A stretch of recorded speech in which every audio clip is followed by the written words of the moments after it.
오늘의 헤드라인입니다. 신천지 예수교는 지난 12월부터 현재까지 중국에서 한국으로 입국한 신도가 88명이고 이 가운데 49명이 서울과 경기에 체류하고 있다고 밝혔습니다. 중국 당국도 신천지 교회 중국 내 신도에 대한 조사에 나섰다고 홍콩 언론이 보도했습니다. 각 지방자치단체가 신천지에서 받은 신도 명단을 토대로 전수조사에 들어갔지만 제출한 주소와 실제 거주지가 다른 신도가 많은 것으로 YTN 취재 결과가 드러났습니다. 경찰은 대규모 신속 대응팀을 운영해 소재가 불분명한 신천지 신도의 주거지를 우선 파악할 방침입니다. 전국의 어린이집이 휴원에 들어간 가운데 정부는 경로당과 노인복지관, 치매안심센터 등 14개 종류의 사회복지시설에 대해서도 다음 달 8일까지 휴관에 들어가라고 권고했습니다. 한국인 등에 대한 입국을 금지하거나 제한하는 나라가 늘고 있는 가운데 미 국무부는 우리나라 여행을 재고하라고 권고했습니다. 다만 트럼프 대통령은 한국인 등에 대한 입국 제한 조치는 시기상조라고 밝혔습니다. 인공지능과 관련된 영화들이 극장가에서 인기를 끌고 있는 가운데 뇌과학과 인공지능을 소재로 한 공상과학 연극이 막을 올려 화제입니다. 오늘 주민피플에서는 과학 연극 무화유지향의 최기웅 연출, 이연주 배우와 함께 이야기 나눠보겠습니다.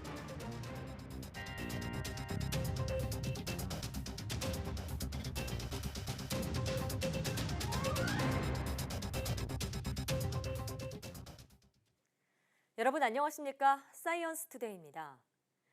신천지 예수교는 지난 12월 1일부터 현재까지 중국에서 한국으로 입국한 신도가 88명이지만 이들 가운데 대구와 경북 지역에 방문한 사람은 없다고 밝혔습니다. 신천지 측은 이 가운데 49명이 현재 서울과 경기 지역에 체류 중이고 39명은 다시 중국으로 출국했다고 밝혔습니다. 이와 함께 지난해 12월부터 2월 현재까지 중국 우한 지역 신도 중 입국한 사람은 없다고 주장했습니다. 특히 중국의 우한교회라는 명칭은 있지만 실제 모임 장소나 교회 건물은 없다고 거듭 주장했습니다. 또 전체 신도가 24만 명이라고 밝혔는데 정부의 21만 2천여 명의 명단을 제공한 것과 관련해서는 해외 신도 3만 3천여 명 명단을 추가 제공했다고 밝혔습니다. 중국 당국이 한국에서 코로나19의 급속한 확산을 초래한 신천지 교회와 관련해 중국 내 신도에 대한 조사에 나섰다고 홍콩 언론이 보도했습니다. 조사 결과에 따라선 신천지 교회를 거쳐 코로나19가 어떻게 확산됐는지 경로가 보다 명확히 드러날 가능성도 있습니다. 박훈구 기자가 보도합니다. 중국 당국이 중국 내 신천지 신도들에 대해 본격적인 조사에 착수했다고 홍콩 언론이 보도했습니다. 중국 내 신천지의 실태를 추적해온 연구자는 홍콩 사우스차이나 모닝포스트에 이같이 말하고 한국을 방문한 일부 회원들을 조사하고 있다고 밝혔습니다. 이에 따라 중국 내 신천지 신도들의 활동과 코로나19 감염 여부에 대한 조사가 이뤄질 것으로 보입니다. 특히 우한에 신천지 교회가 실제로 있는지 또 이 교회 신도가 코로나19가 확산하고 있을 때 한국을 방문한 사실이 있는지 등을 확인할 수 있을지가 관심입니다. 지금 중국 우한 텔레비전들이요. 거기가 우리 지교회가 있는 곳입니다. 확진자가 3만 명이 넘잖아요. 그 발원지가 우리 지교회 있는 곳이라니까. 우리 성도는 한 명도 안 걸렸습니다. 지난 1월에 열린 신천지 교주 이만희 씨의 친형 장례식에 중국 내 신도가 참석했는지도 조사 대상이 될 것으로 보입니다. 이만희 씨의 친형은 경북 청도 대남병원에서 폐렴 치료를 받다 지난달 31일 숨졌으며 이달 2일 이 병원에서 장례식을 치렀습니다. 이후 청도 대남병원에서는 코로나19 집단 감염 사태가 발생했습니다. 중국 공안당국은 그동안 신천지를 비롯한 한국 내 비주류 기독교 교단의 동향을 상세히 파악해 적극적인 감시 활동을 벌여온 것으로 전해졌습니다. 이번 조사가 제대로 이뤄지면 국내에 코로나19를 결정적으로 확산시킨 신천지 교회와 코로나19의 시작점이었던 중국 우한과의 연결고리가 드러날 것으로 보입니다. YTN 박홍구입니다. 지역사회 전파 차단을 위해 정부는 대구 지역 신천지 교회 교인 9천여 명에 대한 전수조사를 진행했는데요. 이제 신천지 전체 교인 20만여 명에 대한 검사가 시작됩니다. 시간 싸움이 될 수밖에 없는데 문제는 감염 초기에도 전파력이 상당하다는 겁니다. 이형원 기자입니다. 코로나19 국내 확진자가 급속도로 늘어난 주요 원인으로는 신천지 교회가 꼽힙니다. 정부는 신천지 측으로부터 교인 21만 2천여 명의 명단을 받아 해당 지자체에 전달했습니다. 이들 가운데 유증상자를 가려내 즉시 자가격리하고 감염 검사를 진행할 예정입니다. 중대본은 신천지 교회 측으로부터 약 21만 2천 명의 전체 신도 명단을 확보하였습니다. 오늘 각 지자체별로 명단을 전달할 것이며 이에 따른 조치가 신속하게 이루어질 것입니다. 문제는 속도입니다. 먼저 조사가 시작된 대구만 봐도 녹록지 않습니다. 대구 지역 신천지 교인 9천여 명 가운데 유증상자만 1,300명이 확인됐는데 이들 검사에만 닷새가 걸렸습니다. 강한 전염력과 빠른 전파 속도를 가진 코로나19 특성을 고려하면 검사 시간은 곧 확산세와 직결될 수밖에 없습니다. 가장 좀 곤욕스러웠던 거는 감염력이 굉장히 높고 전파 속도가 너무나 빠르다는 겁니다. 벌써 전염력이나 바이러스 분비량이 상당히 많고 이런 상황에 전국 신천지 신도들 가운데 유증상자가 쏟아지면 검체 채취 역량도 비상이 걸리는 만큼 정부는 인력 확충도 서두르겠다는 방침입니다. YTN 이영훈입니다. 신천지 교회가 공개한 전국의 교회와 포교시설은 1,100곳에 이르는데 각 지자체가 전부 폐쇄 명령을 내렸습니다. 하지만 YTN 취재 결과 일부 신도는 시설에 남아서 숙식까지 해결하는 것으로 확인됐습니다. 신준명 기자가 취재했습니다. 나지막하고 낡은 건물들을 따라가 보니 시설 폐쇄 안내문이 붙어 있습니다. 경기도가 신천지 시설 방역 조치를 벌이면서 지난 24일 폐쇄한 곳입니다. 그런데 취재진이 문을 두드리자 사람 여럿이 나옵니다. 폐쇄 시설인데 안에 그냥 자가격리를 하고 계십니다. 도청 가서 물어보라고요. 신발장에는 신발 수십 켤레가 놓여 있고 방 안에는 빨래도 널려 있습니다. 사실상 거주하는 것으로 보입니다. 들어가도 괜찮나요? 정작 폐쇄 명령을 내린 지자체는 이런 사실을 파악하지 못하고 있습니다. 아직 계시다고요? 그래서 폐쇄 명령이 워낙 바로 돼야 되는데 싹지가 붙었잖아요. 일단 문을 닫아야 되는데 모이지도 않고. 정식 신도가 되기 전 교육을 받는 이른바 예비신도 교육장이자 숙박시설로 추정됩니다. 같이 숙박할 수 있는 자취방 같은 그런 역할을 하는 거죠. 저도 거기 있었는데 뭐 밥 빼먹고 거기서 뭐 축구도 하고 말씀도 공부하고. 신천지가 공개한 전국 시설 가운데 경기도 지역만 보면 239곳인데 경기도청은 45곳이 신천지 시설이 아닌 것으로 확인했습니다. 서울시도 자체 파악한 주소 263곳 가운데 확인이 불가능한 곳이 4분의 1에 이른다고 밝혔습니다. 신천지 측조차 소규모 모임방까지는 일일이 파악할 수 없다고 주장합니다. 모임방 같은 경우는 수시로 2, 3개월 월세 주고 쓰다가 수시로 없어지고 다시 또 만들고 필요 없으면 또 없어지고 합니다. 그런 게. 정부는 신천지에서 제출받은 전국 교인 명단 21만여 명을 전수조사하겠다는 방침이지만 실제와 다른 부분이 많은 데다 신천지조차 모른다는 예비 신도들까지 있는 상황에서 제대로 된 파악이 이루어질지는 미지수입니다. YTN 신준명입니다. 경찰이 소재 파악이 어려운 코로나19 검사 대상자나 접촉자를 추적하기 위해 대규모 신속 대응팀을 꾸렸습니다. 특히 오늘부터 시작될 신천지 신도 21만 명에 대한 전수조사에 주력할 계획입니다. 안윤학 기자의 보도입니다. 신천지 신도들을 중심으로 코로나19 확진자가 급격하게 늘자 정부는 전체 신도 명단을 요구해 왔습니다. 협상 끝에 21만 명 명단을 받아낸 건 지난 25일. 이후 정부는 신천지 신도들을 각 지자체별로 분류했고 본격적인 유증상자 조사에 착수했습니다. 지자체와 합동회의를 하며 명단을 배포하였고 지자체별로 호흡기 증상이나 발열 등 고위험군을 찾아내는 작업을 시작하였습니다. 하지만 신천지 신도의 소재가 뚜렷하지 않거나 연락이 닿질 않는 경우 검사 자체가 불가능한 상황. 이에 경찰이 연락두절 신도들을 추적하기 위해 신속 대응팀을 꾸렸습니다. 전국 255개 경찰서 5,700여 명 규모입니다. 경찰은 방역당국의 신천지 신도 조사가 진행되면서 소재 불명자 명단이 속속 넘어올 것으로 보고 대비하고 있습니다. 앞서 코로나19 확진자가 급증한 대구에서는 신천지 대구교회 신도들에 대한 대대적인 조사가 이루어졌습니다.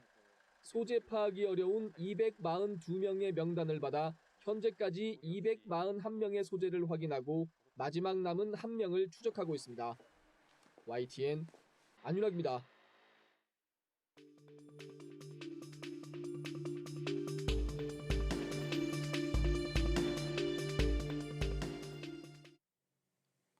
첫 확진자가 나온 지 37일 만에 확진자가 1,500명을 넘어서면서 국민의 불안감이 점점 커지고 있습니다. 국내 코로나19 사태, 현재 어떻게 진행되고 있는지 코로나19 브리핑에서 자세히 알아보겠습니다. 고려대학교 약학대학 김정기 교수 전화로 연결되어 있습니다. 교수님 나와 계신가요? 네, 안녕하세요. 네.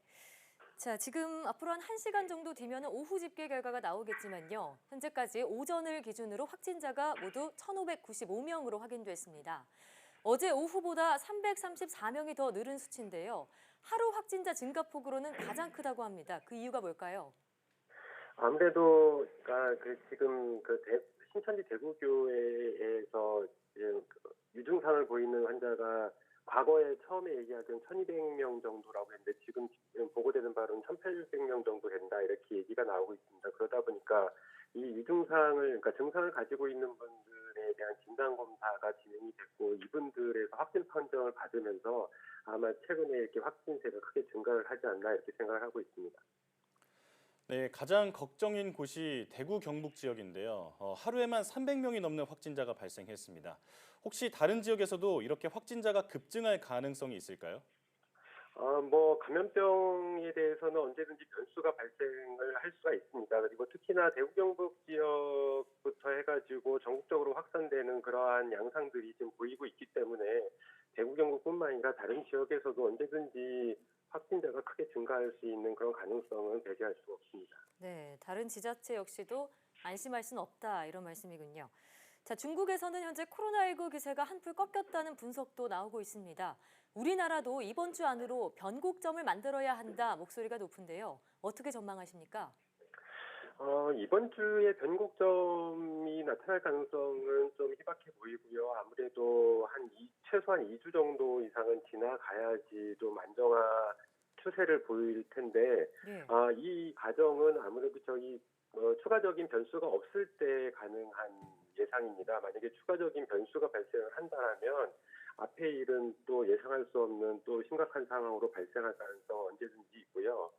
앵커께서 말씀하신 것처럼 중국에서는 확진자가 좀 안정화됐다 이렇게 하는 보도들도 있는데 실제로 중국에서 나오는 정보들이 아직까지는 정확한 정보가 아니기 때문에 정확히 중국에서도 안정세가 시작이 됐다 이렇게 단언하게 말씀을 드릴 수는 없습니다. 예. 네.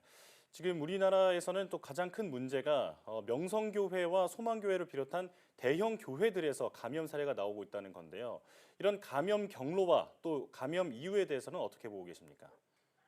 지금 비단 종교단체 명성교회나 소망교회 과거에 대구 신천지교회 같은 경우에 이런 종교단체 같은 경우에는 제한된 공간에 다수가 모이는 그런 행사들을 많이 합니다. 예배 등을 포함해서. 그러다 보니까 그중에 어떤 감염자가 있을 경우에는 급격하게 전파를 시키는 양상을 보이고요. 예. 특히나 감염자가 한 명이 아니고 이제 복수의 감염자가 있을 경우에 그리고 특히 말씀드린 것처럼 제한된 공간에 많은 사람들이 모이게 되면 이게 비말접촉뿐만 아니라 경우에 따라서는 한꺼번에 여러 사람이 많은 양의 바이러스를 분비를 하다 보니까 이게 공기 전파 양상을 띌 수도 있습니다. 그래서 이런 집단 행사 또는 제한된 공간의 집단 행사 같은 경우에는 극히 자제를 해야 된다 이렇게 말씀을 드리고 싶습니다. 예, 제한된 공간에서 많은 사람이 붐비는 그런 행사는 자제하는 게 좋겠다 말씀해 주셨습니다. 자, 이뿐만이 아니라 승무원이나 군인 또 교도관 중에서도 코로나19 확진자가 나오면서 감염 확산 우려가 커지고 있습니다. 더욱 철저한 대비가 필요할 것 같은데요. 어떤 점을 개선해야 할까요?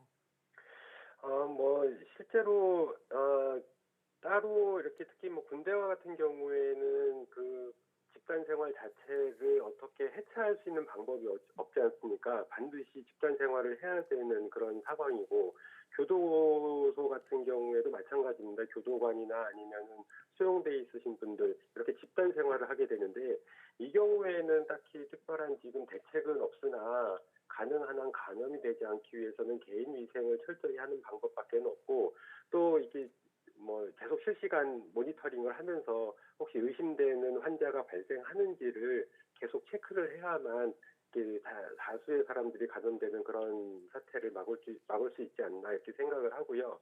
승무원 같은 경우에도 뭐 이런 비상 상황인 경우에는 꼭 그 마스크 착용하고, 뭐 물론 어떤 그 서비스를 제공하시는 그런 직종임에도 불구하고 이 경우에는 마스크를 착용하시고, 예. 승무원이 감염됐을 때에는 다수의 승객한테 또 감염을 시킬 수 있는 상황이기 때문에 이런 부분, 그러니까 감염병 예방 수칙을 철저히 준수하는 게 필요하다 이렇게 말씀을 드리고 싶습니다. 네. 지금으로서는 개인 위생을 철저히 하는 것이 무엇보다 중요하다는 말씀을 해주셨는데요. 특히 마스크 착용을 강조하고 있습니다. 그런데 마스크에 대한 여러 가지 궁금증들이 많이 있는데, 방한용 마스크도 충분하다, 아니다, KF가 높을수록 좋다, 여러 이야기가 나오고 있습니다. 마스크는 어떻게 써야 할까요? 마스크는 기본적으로 이제 뭐 여러 전문가들이 말씀하시는 것처럼 KF80 이상의 마스크를 기본적으로 착용을 하시는 게 가장 좋고요. 그리고 대부분의 이런 그 KF 마스크들이 일회용으로 생산이 되고 보급이 되고 있습니다. 그래서 가장 좋은 거는 한 번 쓰고 버리시고 새 마스크를 쓰는 게 가장 좋긴 하지만, 예. 우리나라 같은 경우에 지금 현재까지는 이 마스크 수급 문제가 계속 문제가 되고 있습니다. 그래서 개인적으로는 원칙은 일회용으로 쓰시는 게 원칙이나, 이거를 재사용해서 뭐 며칠은 쓰셔도, 특별하게 오염 증후가 없으면 며칠은 쓰셔도 괜찮지 않나 이렇게 생각을 하고요. 그리고 방한용 마스크 같은 경우에는 KF 마스크보다는 확실히 어떤 그런 감염을 차단할 수 있는 기능은 뭐 상대적으로 굉장히 많이 떨어집니다. 근데 만약에 이런 적어도 KF80 이상의 마스크가 없으시면, 예. 구할 수 없는 경우에는 안 쓰시는 것보다는 방한용 마스크라도 쓰는 게 더 낫다 이렇게 말씀을 드리고 싶습니다. 네. 일단 KF 마스크가 조금 더 효과적이라는 말씀을 또 해주셨고, 만약 마스크가 없다면 방한용 마스크라도 착용하는 게 중요하다는 말씀을 해주셨습니다. 자, 금요일과 토요일에 전국에 비 소식이 있죠. 날이 풀리고 비가 오면서 바이러스가 좀 수그러들지 않을까 하는 기대하는 목소리도 있는데요. 교수님께서는 어떻게 보고 계신가요? 물론 바이러스들은 높은 온도를 싫어합니다. 그러니까 낮은 온도에 더 증식을 활발히 잘하고요. 온도가 올라가게 되면 증식력이 떨어지는 건 맞고, 또 습도 면에 있어서도 습도가 낮은 경우를 더 선호를 하고, 습도가 높으면 뭐 어떤 그 전파 양상에 있어서 제한 갖는 거는 맞습니다. 근데 뭐 하루 이틀 비가 온다 뭐 이런 상황으로 해서 바이러스의 어떤 전파 양상이나 증식 양상이 크게 변할 것 같지는 않습니다. 네, 그렇군요. 뭐 비가 온다고 해서 이런 사태가 좀 누그러질 것을 기대하는 건 좀 무리가 있다 말씀하셨습니다.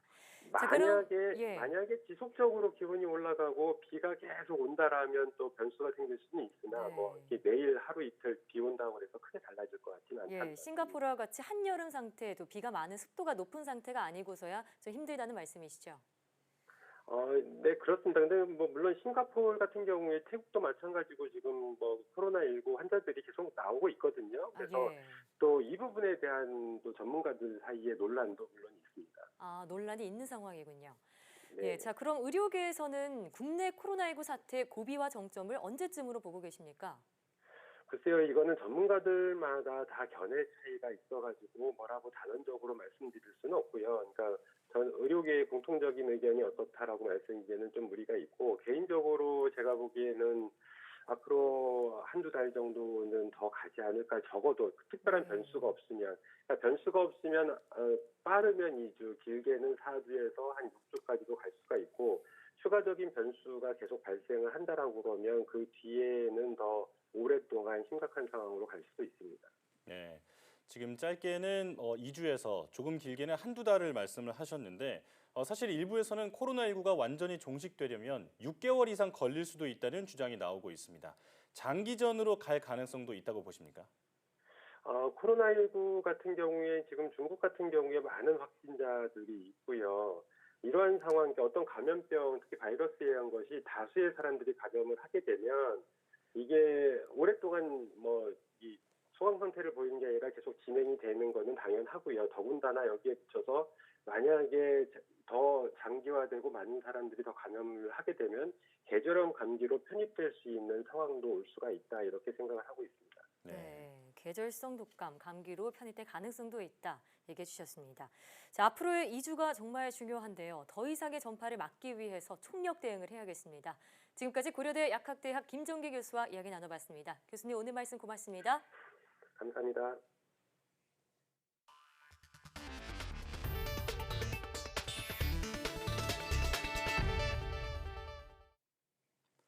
코로나19 예방을 위해 전국 어린이집이 휴원에 들어갔습니다.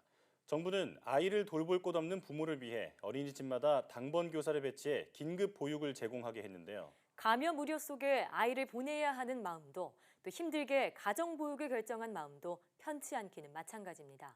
이문석 기자입니다. 출근 시간 대전의 한 어린이집입니다. 코로나19 확산을 막으려고 전국 어린이집에 휴원 조치가 내려졌지만 평소처럼 문을 열었습니다.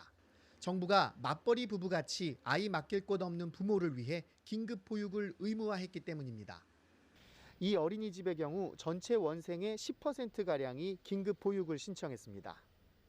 그래도 정부는 감염 예방을 위해 될 수 있으면 아이를 가정에서 돌봐달라고 당부한 상황. 여건이 안 돼 어쩔 수 없이 아이를 어린이집에 맡기고 일터로 향한 사람들은 발걸음이 훨씬 무거워 보였습니다.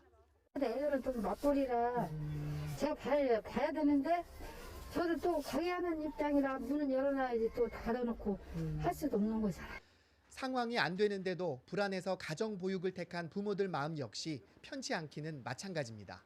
심리적으로 감염 위험 때문에 걱정이 돼서 안 보낸 거고요. 보내도 불편하고 안 보내도 불편한 그런 상황입니다. 하루가 다르게 확진자가 늘고 있어서 어린이집 교사들은 방역에 세심히 신경 쓰고 있습니다. 참 불안하다라는 생각 많이 하고 저희는 자체적으로 집에 오가면서 동선 그 자체에 다른 밀집 지역이라든지 그런 데 안 가도록 서로 격려하고 그렇게 기다리고 있습니다. 아이들을. 전국 어린이집은 다음 달 8일까지 휴원하지만 코로나19 확산 정도에 따라 기간이 늘어날 가능성이 있습니다. 아이 돌봄이 절실한 엄마 아빠들은 바이러스에 대한 두려움은 물론 보육 공백이 초래한 불안함과도 힘겨운 싸움을 벌이고 있습니다. YTN 이문석입니다. 미국 국무부가 우리나라에 대한 여행 경보를 여행 재고를 의미하는 3단계로 올렸습니다. 도널드 트럼프 미국 대통령은 한국 등에 대한 입국 제한은 아직 적기가 아니라면서 코로나19 정부 대응 책임자를 부통령으로 격상했습니다. 워싱턴 강태욱 특파원의 보도입니다. 미국 국무부가 자국 국민에게 취하는 해외 여행 경보를 우리나라에 대해 3단계로 올렸습니다. 최종 4단계 가운데 3단계는 여행 재고를 의미하는 것으로 한국으로의 여행을 가능한 자제하라는 권고입니다. 앞서 지난 24일 미국 질병예방통제센터 CDC는 여행 보건 경보를 최고 단계인 3단계로 올렸습니다.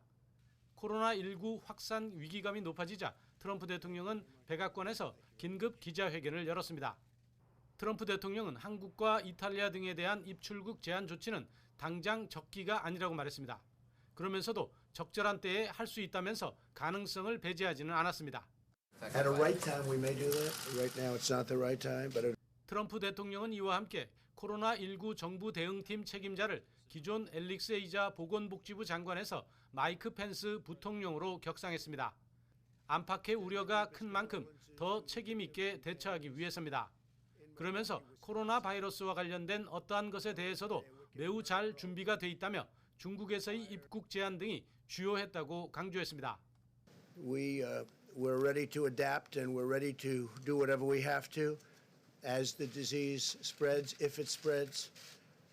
As most of you know, the level that we've had in our country is very low and 이번 트럼프 대통령의 긴급 기자회견은 미국 증시가 이틀간 폭락하는 등 공포가 확산하는 데 대해 불안감을 잠재우기 위한 차원에서 이루어진 것으로 보입니다. 워싱턴에서 YTN 강태욱입니다. 코로나19 위기 단계가 심각으로 격상되면서 연구 현장의 감염을 예방하고 연구자의 안정적인 활동을 지원하기 위한 지침이 마련됐습니다. 과학기술정보통신부는 코로나19 대응을 위한 연구개발 사업 가이드라인을 발표하고 이를 각 기관에 안내했다고 밝혔습니다.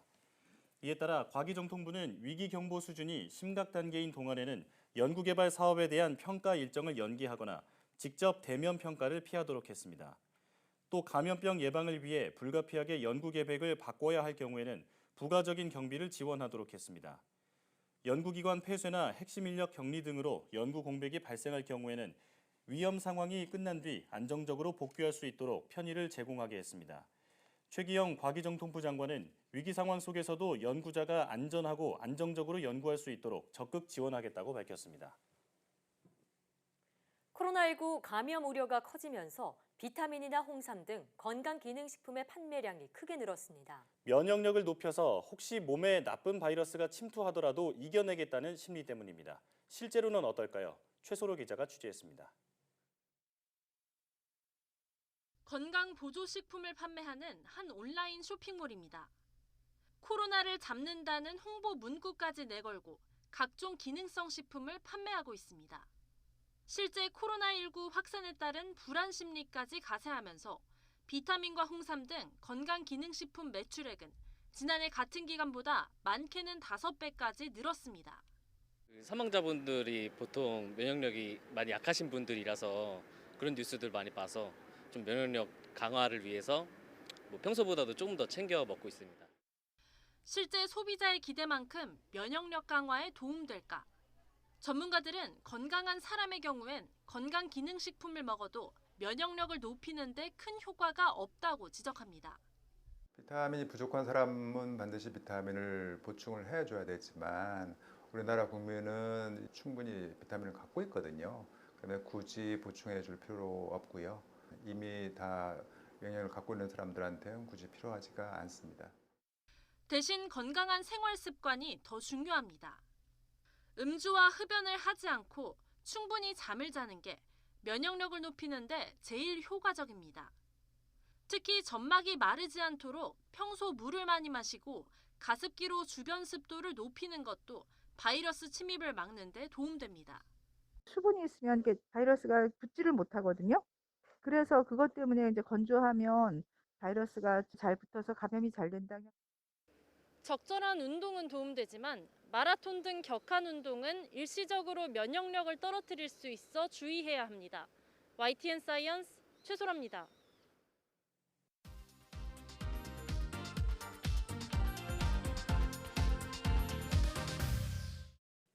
뇌사에 빠진 사람의 뇌에 인공지능을 결합하면 어떤 일이 벌어질까요? 인공지능과 인간을 연결하기 위한 과정을 연구소가 아닌 무대 위에서 만나볼 수 있다고 합니다. 네, 오늘 주민피플에서는 연극 무화유지향의 최기웅 연출, 또 이연주 배우와 함께 이야기 나눠보겠습니다. 두 분 어서 오세요. 안녕하세요. 네, 반갑습니다. 일단 이렇게 스튜디오까지 나와주셔서 감사합니다. 네. 자, 연극 무화유지향, 뇌과학과 인공지능을 소재로 한 공상과학 연극이다라고 들었는데요. 제가 관람 후기를 찾아보니까 대학로에서 볼 수 없었던 연극이다 이런 평이 있더라고요. 대체 어떤 연극이길래 이런 후기가 나오는 걸까요? 그러니까 저희 연극 제목이 이제 무화유지향인데요. 네. 그러니까 이 말은 원래는 장자 철학에 등장하는 말입니다. 네. 이게 직역하면은 원래 이제 아무도 가보지 않은 곳, 뭐 그 무엇도 없는 곳이라고 할 수 있는데 네. 쉽게 말하면 이렇게 유토피아 같은 개념으로 풀이할 수 있습니다. 그러니까 이게 SF 장르인데 이런 동양적인 제목을 붙인 걸 보고 많은 분들이 독특하다라고 말을 하셨는데, 그러니까 이 연극은 저희가 이제 뇌 과학자가 뇌사 상태에 빠진 자신의 남편을 깨우기 위해서 그 인공지능을 뇌에 이식하고 남편의 의식을 찾아가는 이야기인데, 네. 우리 뇌에서 이제 의식이라는 것이 사실 그 뇌과학 분야에서 좀 뜨거운 감자인데요. 이게 아직 밝혀진 게 없어서 그렇거든요. 그러니까 이게 아무도 가보지 못한 곳이라는 같은 의미로 그래서 무화유지향이라는 단어를 선택하게 되었습니다. 네. 그래서 저희 공연은 그러니까 뇌과학자들이 이제 인공지능을 가지고 인간의 뇌를 실험하는 이야기를 통해서 그 인간의 의식이란 게 과연 무엇이고 이제 인공지능하고는 사람이 어떻게 다른가, 뭐 이제 이런 질문을 던지면서 예. 재밌게 풀어가는 SF 연극입니다. 네, 이 연극에서 SF 장르라는 게 참 신선하게 느껴지는데요. 그러니까 뇌과학자들이 뇌사 상태의 환자에게 인공지능을 연결하는 그런 스토리를 담은 연극이라고 볼 수 있겠습니다. 자, 그럼 이제 등장 인물들이 궁금한데 네. 이연주 배우께서는 어떤 역할을 맡으셨나요?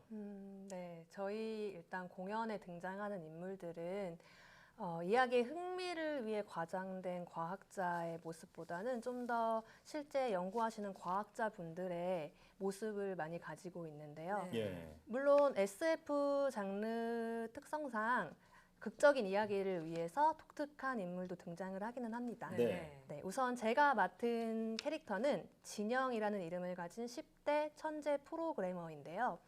이 아이는 인공지능을 연구하는 데 있어서는 뛰어난 실력을 발휘를 하지만 함께 연구하는 동료나 가족들 간의 관계에 있어서는 어려움을 느끼는 그런 인물입니다. 네.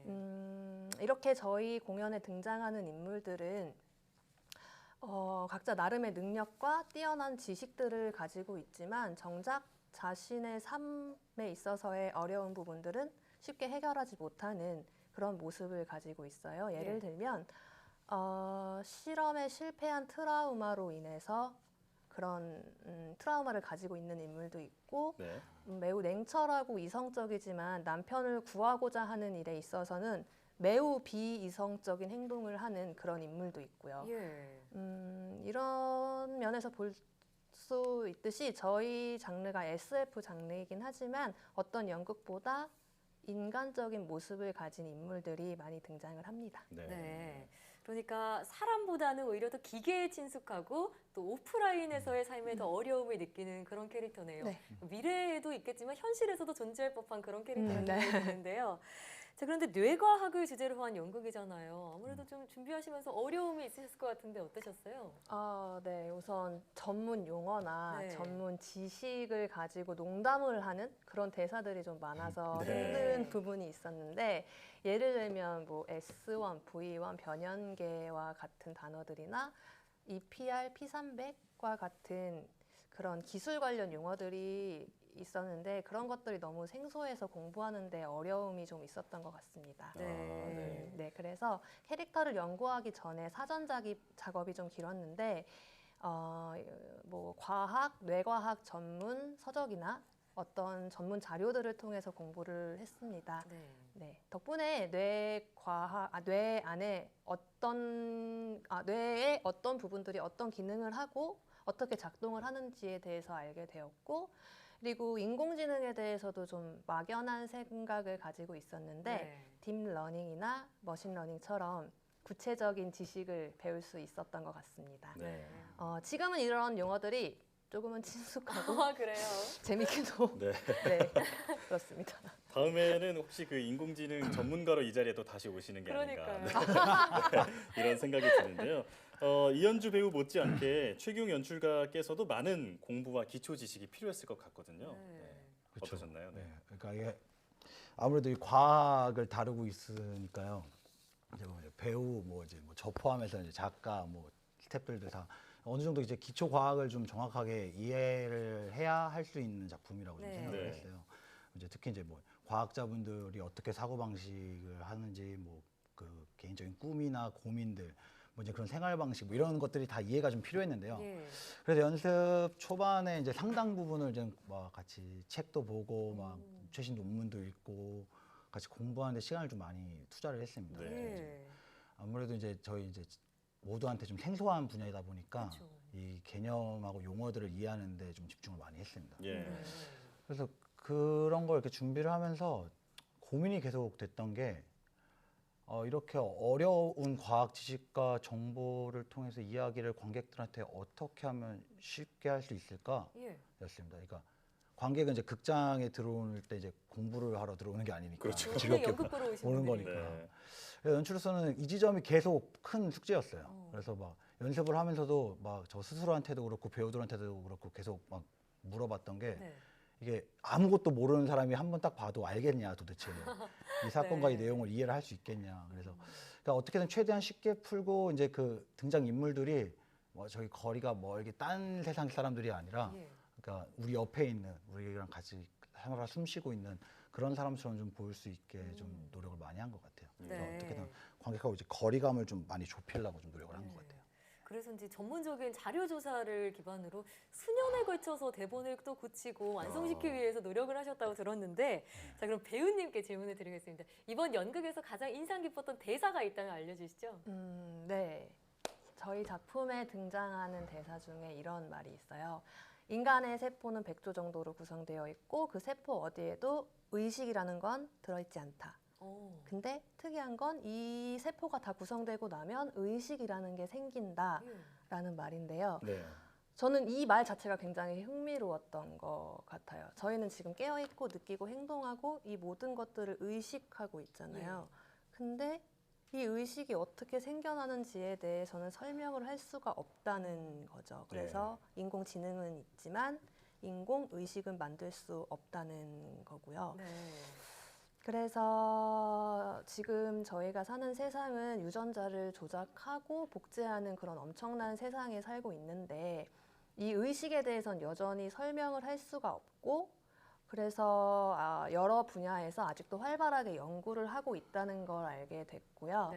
네, 그리고 뇌에 대해서 세포 단위까지 볼 수 있고 이해할 수 있지만 인간의 의식이 어떻게 생기고 없어지는 것인지에 대해서는 아직도 아무것도 대답을 할 수가 없다라는 것을 알게 되었습니다. 그렇게 저희가 그래서 자, 그러면은 네. 연출자분님께서는 이 연극을 통해서 무엇을 말하고 싶었는지도 듣고 싶은데요. 그렇죠.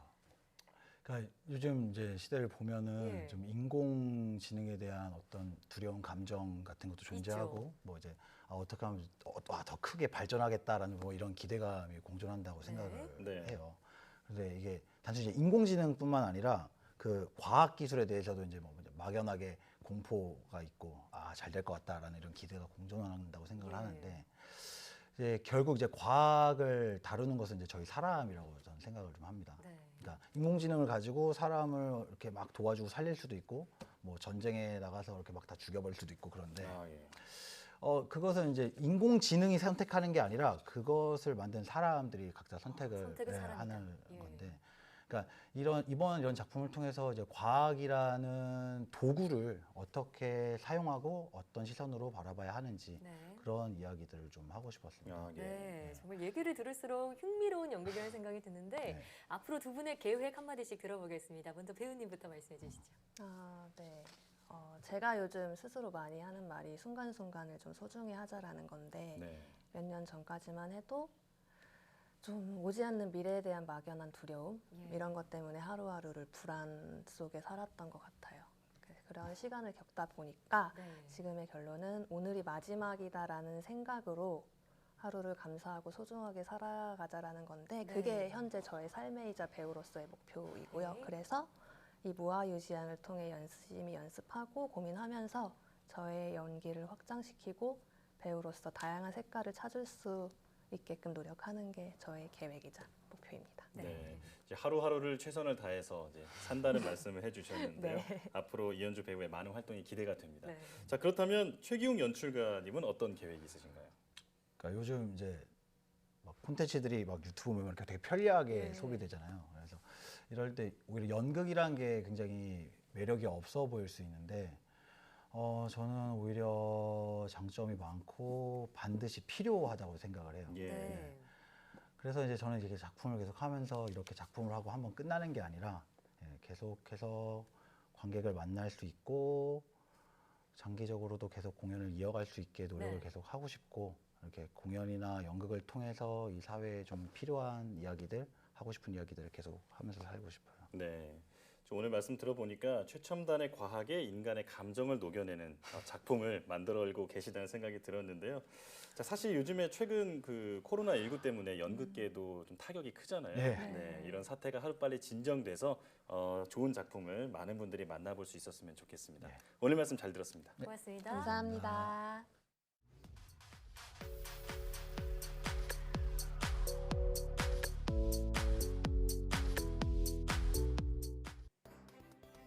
요즘 마스크 구하기가 어렵다 보니 어쩔 수 없이 마스크를 재사용하는 분들이 많은데요. 하지만 6시간 이상 사용한 마스크는 반드시 버려야 합니다. 마스크 안쪽에 침이 고여 바이러스가 증식할 수 있기 때문인데요. 만약 사용 시간이 짧아도 마스크 안쪽에 침이 묻었다면 교체하는 게 좋습니다. 또 마스크를 벗어둘 땐 마스크가 들어있던 봉투에 다시 넣어두는 게 좋은데요. 이때 손으로 마스크 겉부분을 만지지 않게 주의해야 합니다. 사이언스 투데이 오늘 저희가 준비한 소식은 여기까지입니다. 함께해 주신 여러분 고맙습니다.